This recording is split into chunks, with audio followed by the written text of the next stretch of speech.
Today, we're going to talk about the tools you're probably going to need to work on an OBS pickup truck.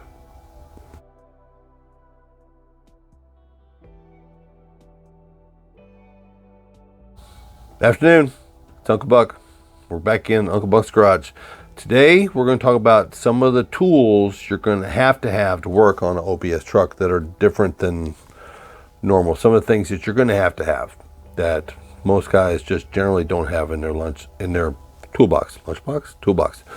Okay, so, and this is just the extra stuff that I have had because of working on third gen Camaros and pickup trucks like this, the things that I've had to pick up along the way that I didn't have to have before, because working on stuff from the 70s and 80s, you know, everything was standard, you know, pretty much standard toolbox would work. But once you get into the 82s and up, things start changing up. So the first thing I would say was that the first toolkit things that I had to buy was Torx bits.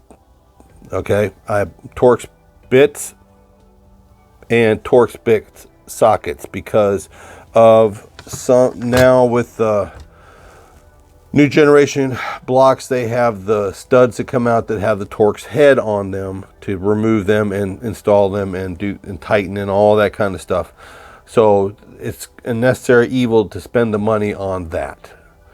Okay, so you're going to need those.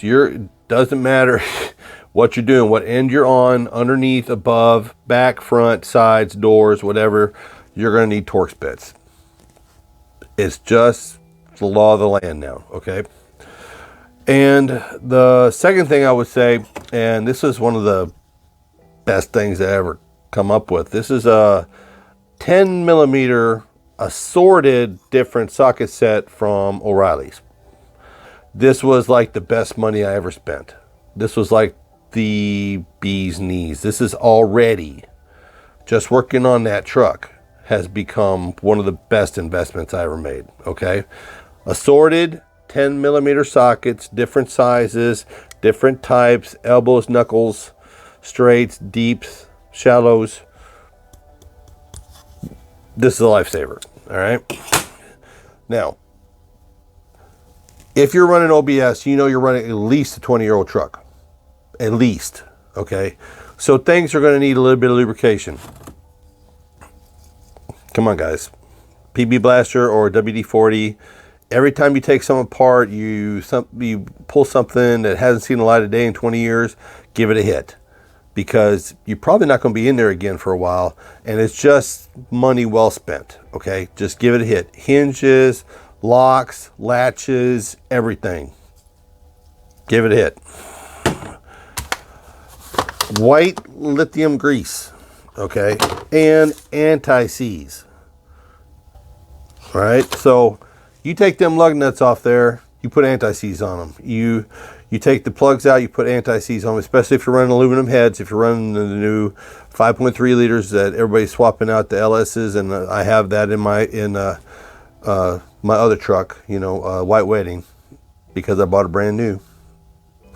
And so anytime, like it goes with WD-40, anytime you have something apart, you lubricate it, because you might not get in there again for a while to do it. So a little bit now, just a little bit now, it goes a long way later, okay? Just, that's it. The next thing I'll say is a manual, okay? You guys, you new younger guys, you might look at stuff up on the internet and everything, but I still love my manuals, because I've gone far enough as to take Sharpies or color crayons or whatever and color match in these diagrams for the wiring, so that I know what color I'm looking for and without having to look at the book, and have it there in the cab while I'm tracing things down. It's just the best resource you can get. Okay, now you can, like I said, you can go online, but I'm a visual aids kind of guy. You can tell me how to do it 100 times and I won't get it. Let me do it myself one time and I'll have it, and I'll figure it out. Okay, so this is a must-have for me. And then The last thing I'll say is that you're going to be tracing down electrical. You're gonna. It's part of it. If you don't like doing electrical work, then you don't buy an old truck like this. Because of all the sensors and everything that's involved, and the pop this and the whiz that and the doodads and everything that's in it. Old school doodads. Thingamabobs. Thingamajigs. Okay, everything. You're going to be tracing down electrical. If you don't like working on it like that, don't buy one of these. Okay, so a solid electrical kit, and I've made my own over the years. Now this one has got, I've got connectors, I've got fittings, I've got, you name it, it's in it. I mean, it's loaded. Okay, I buy by bulk. Okay, and I don't know how many times between me and my son, which I'm so proud, he also loves OBS trucks, me and my son, how much having those extras pays off. There's tapes, there's connectors, there's wiring, there's little doodads here and there that I picked up over the years that, you know, it's, you just don't never know when you're going to need it. So if, like I said, if you don't like wiring, don't buy an OBS truck. I'm just saying.